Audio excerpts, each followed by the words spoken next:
I'm so excited to welcome you to Season 3 of Career Resilience. My name is Jan Daniluk. I'm a Senior Human Resources Consultant at Ford Keast, a progressive accounting firm in London, Ontario, Canada. Each week, I get to talk with people about their career path and their career journey, and maybe we can all learn from each other how to be a little bit more resilient in the challenging world of work. Please check out my website, career-resilience.com, where you'll find Season 1 and Season 2, and now Season 3. Welcome. Love what you do and do what you love. The best career advice I've received, follow the fun. Those opportunities will just organically present themselves. Establish those connections and maintain those connections. Acceptance just means accepting what is. I don't think we should just put ourselves in a box. At the end of the day, it was always me that I said, I'm not doing good enough right now. I want it to always be, movie night on Friday night. My guest today is Alisya Danisman. And Alisya is a lawyer in London, England. She's in-house counsel for a venture builder organization called Blenheim Chalcot. That's the name of the organization. But Alisya is also originally from Turkey. And we want to talk a little bit about her background there and what made her decide to move to the UK and settle in the UK, because that's a big decision for someone to make. So Alisya, welcome to Career Resilience. Thank you, Jan. Hi. It's great to have you here. I'm so excited about the opportunity to talk with you. And I'd like, of course, to chat with you about your career as a lawyer and what made you decide to become a lawyer, because that's not an easy career path. Also, your decision to settle in the UK and what made you leave your home country and be willing to do that, because that's also a difficult thing to do. So you are obviously a very strong woman. So what I wanted to start with, though, is just any sort of interesting fact about you. It can be about anything that's just sort of different, not work related, just something about you that is an interesting fact. I think one that I can think of off the top of my head is that my name, Alisya, was not my official name in my identity card until I turned 6 years old. Well, that's kind of unusual. Usually it's right within the first few weeks of birth. So yeah. What was your name on your identity card? My name on my identity card was my second name, which still exists in my identity card, which is Bengi. So I was named Alisya since I was born, but my parents had difficulty in registering this name by the authorities back then, because in 1985, which is the year I was born, I gave away my age as well, but this was when Turkey was having the post-military coup decade.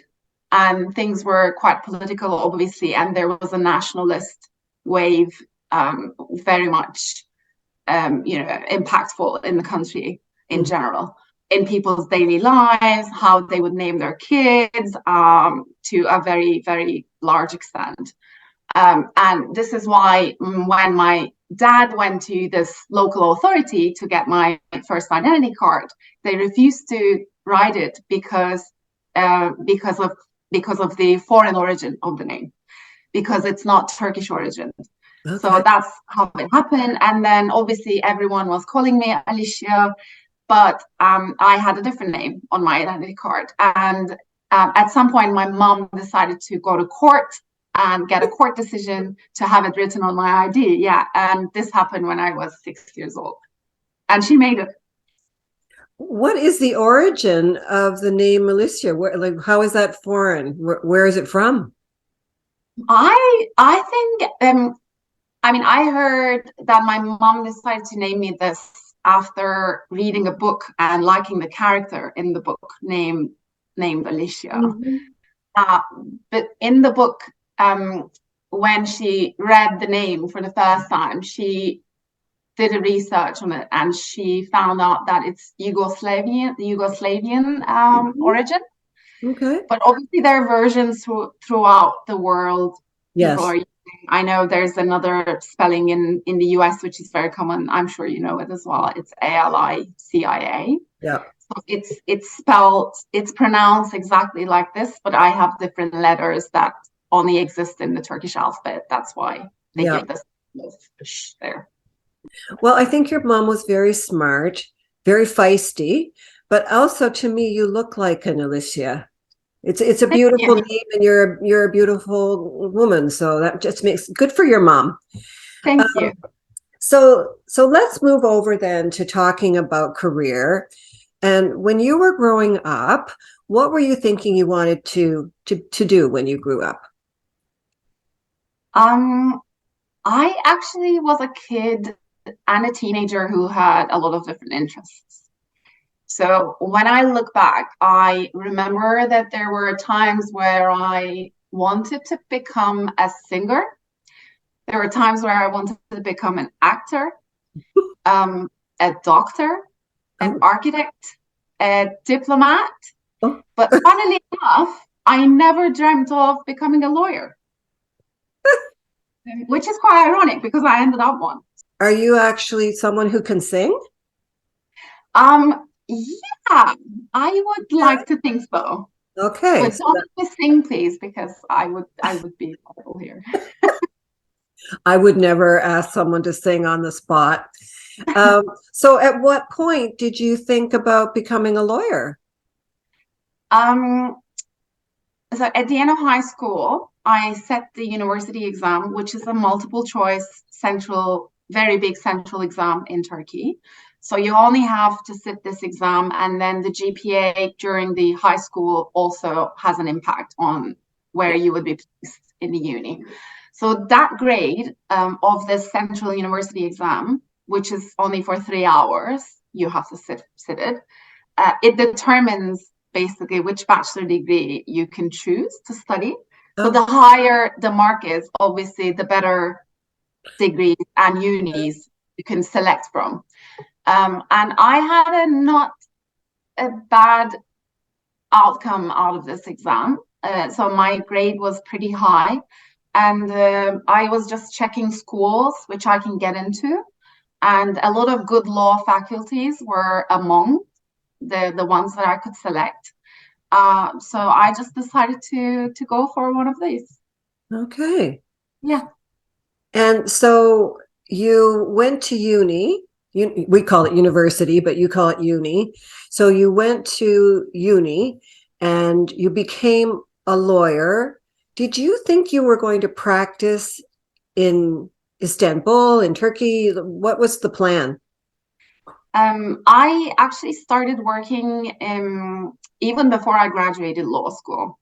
I always did summer internships in big law firms in Istanbul when I was studying, but also I did a part-time I worked part-time in a large law firm in my last year of the university as well. Mm-hmm. And then I just decided to stay there. They offered me a position, and then I did my training contract there, and then I became qualified, got admitted to the bar, and then I continued as a lawyer with them. And I even became a senior associate and then left to do my master's in London. So I was there forever. It was my one and only workplace. And I always thought I would maybe consider moving out of Turkey at some point. But the reason why I postponed my master's was obviously always the workload, and I had to postpone it for so many years. And by the time I got to it, I was already 29 years old. Finally, I made it to London to do my master's, but I was more considering it as a gap year, to be honest, because I had a really busy 2 years before that at work. So I just wanted a break. And I thought, I've been postponing this for so long. Why don't I just get it done now? Mm-hmm. So that I can enjoy myself for a year and travel in Europe. Okay. That's how I came to London. And I always thought I would go back, but during the year I spent in London, things have changed for me. And then I seriously started thinking, maybe I should give it a try here and stay. Okay. What kind of law did you practice in Istanbul when you were with that big law firm? I was a commercial litigator, actually. Okay. Also got involved in a lot of corporate and M&A deals as well. Okay. So that made sense. So you thought, I'll get my master's and I'll get it in the UK. So what I wanted to ask you about, and this is as good a time as any, is where were your language skills throughout this process? When did you learn English? I started learning English at school when I was 10, 11 years old, I think. The first year was quite extensive. It was like 25 hours of language teaching only. It was the prep class. And then it wasn't as many hours in the following years, but I continuously learned English. But I think when the time my English really improved, I would say, was when I worked in the law firm I worked for in Istanbul, because almost 95% of my clientele were based in abroad, including London, UK, because of the department that I worked for and the type of work that I did. Okay. Yeah. Was it brave of you to be able to work in English, or was it just fun to work in English? I just can't imagine the challenge. I mean, a law position is complex in any language. So what did that feel like? Exciting, interesting, scary? What did that feel like? It's not easy, I can tell you that, because obviously things take longer as it's not your native tongue. So you may read things and then reread things to understand. So if somebody's mother tongue is English, they may be reading and understanding things like in 2 minutes, whereas you may need 3 minutes, 4 minutes, or maybe reread things to understand them. So it wasn't easy, but I think the more I practiced, the better it got. And I was never intimidated. I saw it as a challenge that is good for me, a growing opportunity to maximize my potential, to get better. I wasn't scared. There were times where, I felt a little frustrated maybe, but I didn't give up. So yeah. Okay. A lot of law firms have a billable hour. Were you on a billable hour when you were in the law firm in Turkey? I was. Unfortunately, I had those terrible hours as well. 80-hour work weeks I had in the past. 80 hours. Not anymore, luckily. No. So how did you cope with 80-hour work weeks? Because this is one of the things I find fascinating about people that choose law, because I don't know if before you get into it, if you realize that you are going to be working 80-hour work weeks. So how did you cope with that? Really good question. I'm not sure if I coped really well, to be honest, because I had a lot of health issues during those years where I worked really hard. I was diagnosed with back hernia because of not obviously moving properly and neglecting exercise. And then I had stomach ulcers at a very young age, stress related, obviously. But I always thought, this is just a period of time in my life, and I need to do this, and I need to gain as much experience as I can. I need to grow as much as I can, and then eventually things will get easier for me. And I really liked what I did, I think, which helped. Although there were times where I found it really frustrating, I was really enjoying what I was doing. So that probably really helped me. I think that makes such a difference if you're at least committed to it and interested in it. And so that would have been maybe one of the reasons that you decided to get your master's and sort of do a rejig. So I think that's very interesting. So in your working life, since you've been in the UK, how have you had to be resilient? I think first challenge for me was to make this decision to stay in the UK. and to continue my professional life in the UK. Because that meant that I needed to get out of my comfort zone and leave everything behind. I had a really great job. I was working in one of the largest international law firms in Istanbul, and I was in partner track when I left.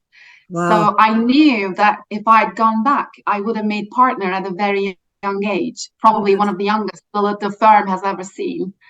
But I just decided, I think political situation in the UK these years, which is 2013, 2014, after the big demonstrations of Gezi Park, and how the country started changing, and it was obvious that we our daily lives were really impacted by the changes that were happening. I got encouraged by that. I think I found the courage in me to just make a change and leave everything behind and just give it a go. I knew that if it hadn't worked, I would have always had the opportunity to go back. Mm-hmm. Yeah. I just wanted to try and see if I can make it. So you mean daily life was changing in Turkey from what you were seeing? Yeah.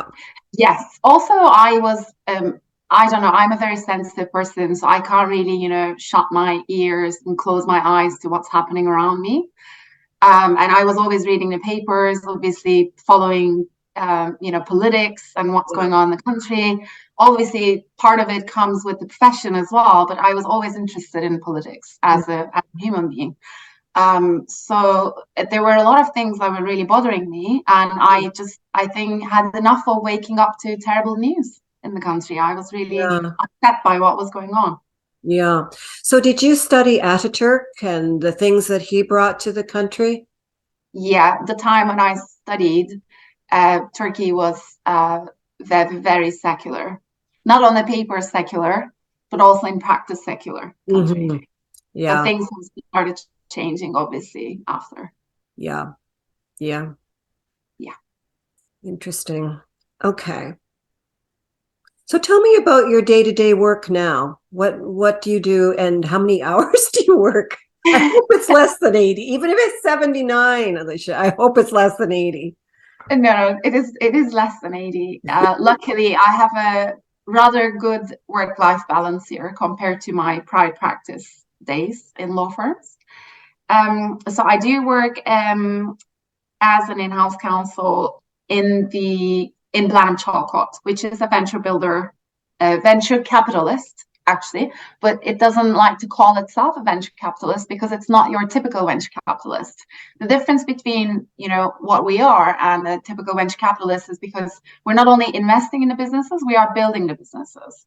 So we have quite a few businesses, small to mid-size startups in the portfolio, which obviously they don't have their legal functions because they can't afford it. So I'm part of the central team, which supports businesses for their all kinds of needs, from legal to recruitment, from tax advice to investments, anything around that. So I am working with all these little ventures who don't have their own legal counsels. So it's almost like I have 30 different clients from different sectors, which have very, very different businesses. So it's not your typical in-house legal counsel position. No. Yeah, it's a very different position that I am filling now. It is great because it's a lot of exposure in different sectors with different businesses. But it can be very demanding, obviously, at times. But I guess it's very rewarding in the long run, considering that I'm gaining. What a great model. So it isn't just a venture capitalist, it's an organization that stays involved. Yeah, it walks with the ventures from the start till they exit, basically. I wanted to switch over to talking a little bit about Turkey and your early life there.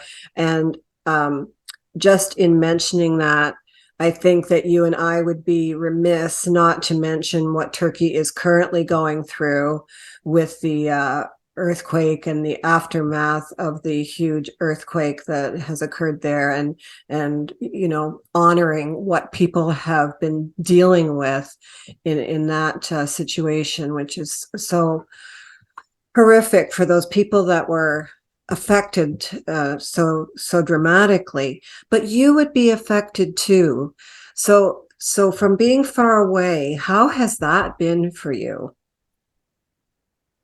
It has been very difficult from many aspects, to be honest. I constantly feared for my loved ones and their loved ones.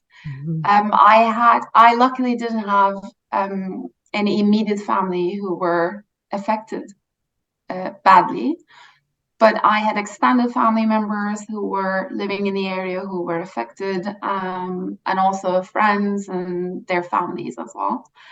I think being abroad at times like this makes you feel really helpless. Yeah. It's almost like you feel like, if you were there, you could have done something, but you probably know deep down that there was only so much you can do, even if you were there. But I think being close to home and being there is different than being abroad. Yeah. It was very difficult to follow the news. It was very, very draining, both mentally and physically. Yeah, it would be. And frustrating in terms of the quality of the buildings and being aware of that. Yeah, unfortunately, it's very sad.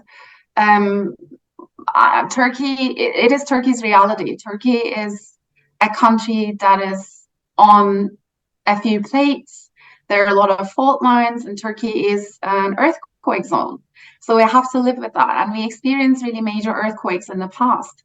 So that is what is making people really upset and probably outraged, because we don't seem to have learned our lessons from previous experiences. In 1999, we had a really big earthquake, which affected the area around Istanbul and also Istanbul as well. Official numbers were saying there were more than 17,000 casualties in that earthquake. But obviously, it was higher than this. It's always higher than the government likes to, downplay the numbers in instances like this. Yeah. So we knew that there were more casualties. And after this earthquake, there was a tax introduced specifically to prepare for an instance in the future like this, and to strengthen our buildings, to get ready for a big disaster. Well, obviously, people have been asking, we've been paying all these taxes with every single utility bill that we've been paying for so many years, and every single item we purchased, that there was a percentage that is added on the bill we paid. What happened to these monies? Where were these monies used for? So people feel really outraged, obviously. Yeah.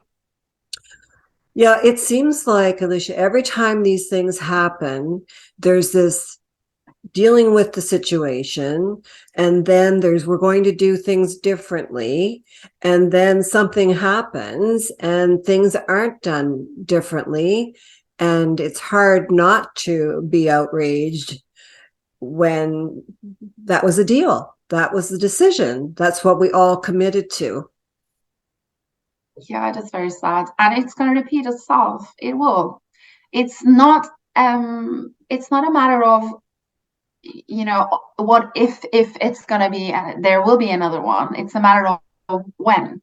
Yeah. So they are now expecting a big earthquake in Istanbul that they've been expecting for a while now. So everyone who lives in Istanbul are really scared at the moment. They don't know what they're going to do. And those people own houses, they have properties, they don't have any other properties elsewhere. So they have to live in these houses, and they don't even have any idea how strong these houses are. Yeah. So it's really, sad. Does it make you feel at all like you should be there?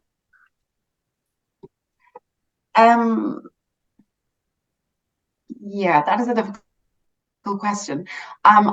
I think there are fundamental changes that are required in Turkey. Individual attempts are very valuable, obviously, but Turkey is a country now, there are no checks and balances. Law is not really happening in Turkey because there are no checks and balances. Everybody is doing whatever they feel like, and there's no authority to check them and to penalize them. That is why all these buildings have been built in the first place, and all these builders had the guts to build these buildings like they build. So I think I can't see myself going back to Turkey permanently anytime soon, but I always would have my heart there, obviously, and I would always wish there is one day that things change, and then I would comfortably be going back to Turkey and maybe even starting living there again. Yeah, I think you've made some good decisions, though, and decisions that aren't always easy. So I think that's one of the unexpected consequences of making the kind of move that you made, because it's adventurous, it's great, it starts a new life, but part of you is still always in that old life. So it takes courage. I really miss it. Really miss it. I try to do it as often as I can. It's not like living there, obviously, but I really miss it. Yeah. But then after 10 days, I started getting annoyed by things, and I realized how good of a decision that I made when I Exactly. You really did. And I'm sure your parents are incredibly proud of you for making that decision. They are happy for me, although they miss me. Of course, of course. Now, you grew up in a beautiful ancient town. And I was wondering if you could tell us a bit about that town. First of all, I want to tell you that I grew up in a very old town, and we were founded in 1749, which compared to your growing up is like yesterday.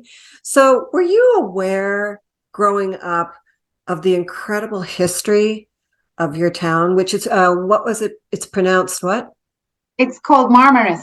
It's in the Marmaris. southwest coast of Turkey. It's a beautiful seaside town, very pretty. Yeah, actually, that is a very good point. Like that, everywhere in Turkey has a lot of history because, of the location of Turkey, and it's kind of where civilizations met, and they lived there for centuries, and various civilizations, not only one or two. But I think it was amazing. I was very lucky to have grown up there. And I'm a summer girl also. I don't know what I'm doing in London. Don't ask me, because that is still a mystery to me as well, why I ended up in London. But yeah, I am a summer girl. I really loved absolutely everything about summer, and growing up at a place like Marmaris. I was very lucky, I think. I was we were tucking our bikinis in our school bags and going to the beach after school. So we weren't aware of how privileged we were, but now I remember those days and think of how an easy life and amazing life we had there as kids and teenagers. We were very lucky. Yeah. It is amazing to have that opportunity and to appreciate it too. So that's great. I wanted to switch over to the questions that I always ask, and that is, first of all, what has been the best career advice you have received?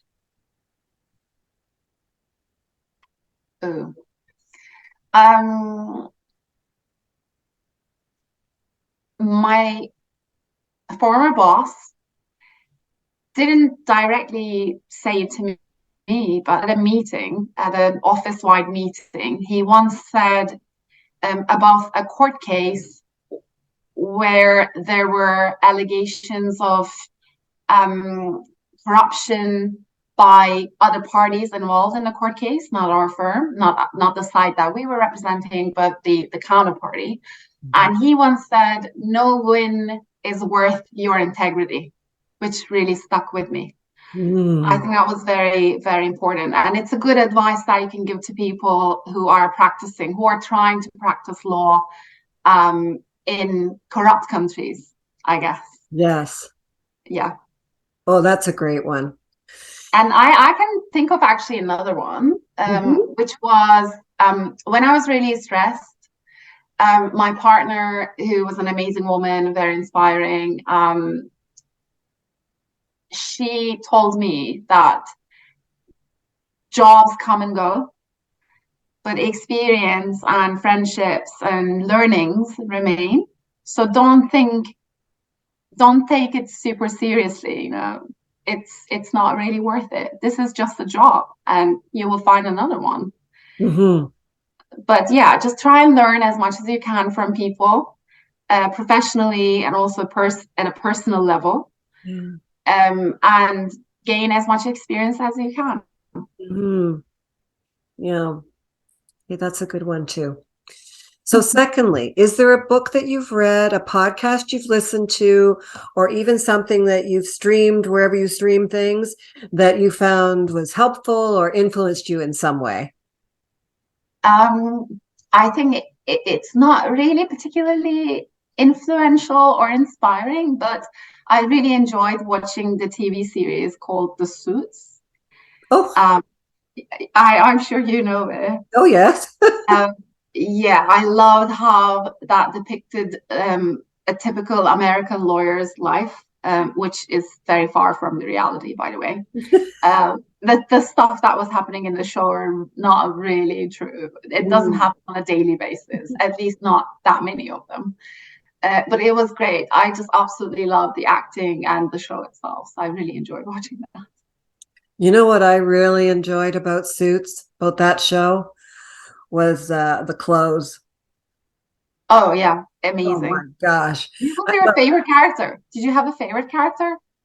Oh, it was the partner that led the firm. Jessica. Female. Yeah. And she was a very strong figure, I think. Strong figure, phenomenal clothes, like phenomenal. Yeah, really and I loved seeing a woman in that role.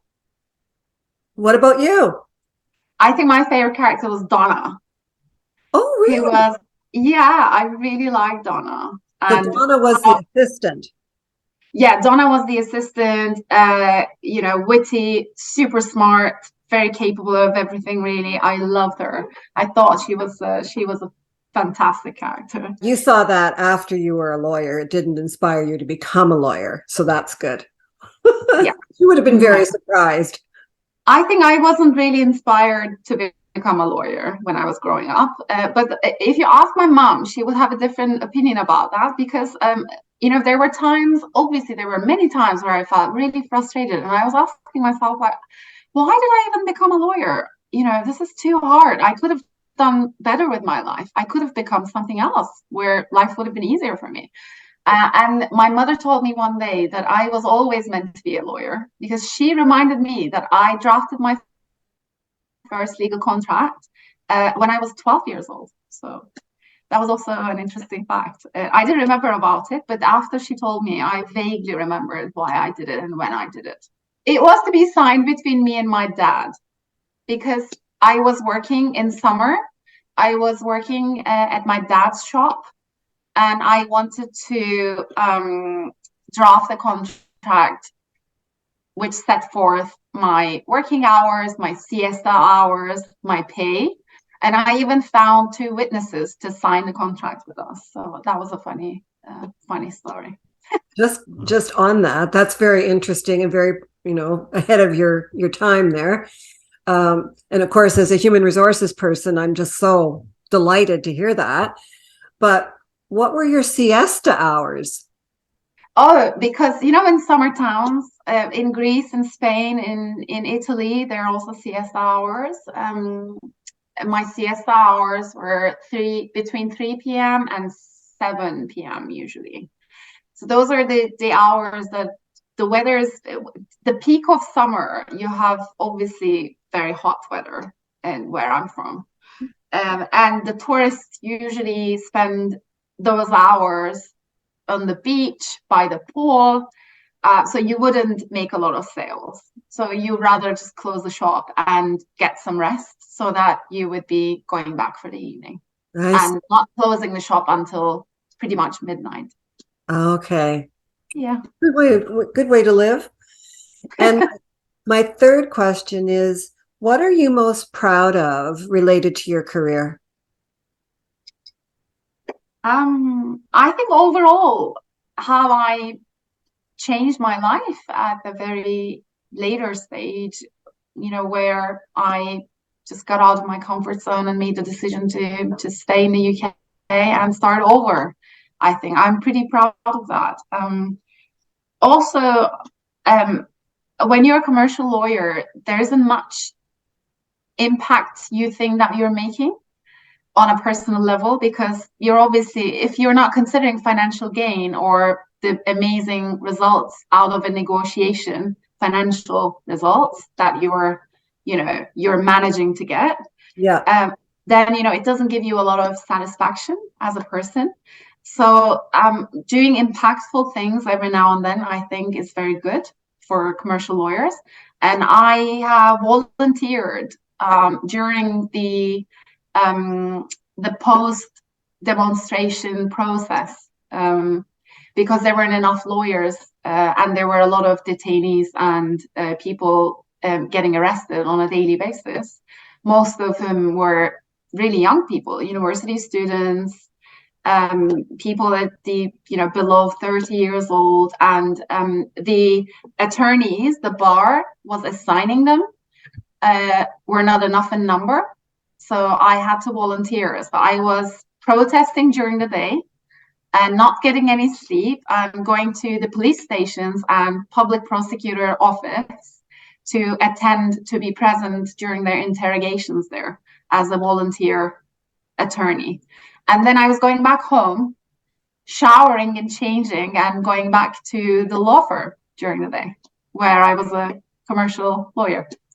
So that's something that I'm proud of. I was proud of, being a part of it and also helping people out. It made me feel satisfied on a different level, I think. That's pretty impressive. That's incredibly impressive, and a way for you to contribute. Yeah. Mm-hmm. Good for you. Okay, those are all my questions. Is there anything that you wanted to add, Alisya? Anything that you wanted to mention in particular that maybe I haven't brought out? No, actually, I can't think of anything, but it was great talking to you. It was wonderful chatting. And finally meeting you virtually. Thank you so much for your time. Finally meeting. So to our viewers and listeners, thanks so much for joining Alisya and I today to have this great conversation with this incredible woman. I don't think we realize in the day-to-day of life how brave we have to be, and then to sort of take that a whole other step and move to another country and work in another language. Just think it shows incredible resilience of people and women, and this woman in particular. So thanks for joining us today. And until we meet again, thanks.